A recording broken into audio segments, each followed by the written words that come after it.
regarding pa rin po dun sa ICC arrest ni former President Duterte, the Office of the Ombudsman is requiring Marcos admin officials to file their counter affidavits. This is regarding Senator Imy's request to probe high-ranking officials of the government involved in the arrest. Una po, ano po yung reaksyon ng Malacanang dito, and do we expect the administration's full cooperation on the matter?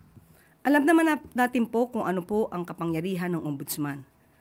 Sa napakabilis pong pag-aksyon ng ombudsman sa reklamo pong ito ni Senator Amy Marcos, tayo naman po ay tutugon. Ang mga nasabing mga opisyal ay tutugon po at sila po ay magsasubmit ng kanilang mga counter affidavits. At muli, sasabihin natin, ang kanilang mga ginawa ay naaayon sa batas.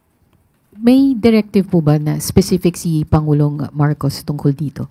Unang-una po, lagi naman po sinasabi ng Pangulo, sundin ang batas, kung anong procedure na valid at legal, dapat lamang po sundin. Follow-up question, Ivan Mayrina, GMA7.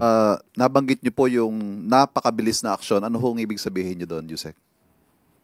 Mabilis mo naman talaga. No, but is there anything unusual dun sa with the speed at which the ombudsman issued that order? Wala po ako masasabi. Basta ang sabi lamang po natin ay mabilis po ang pag-aksyon.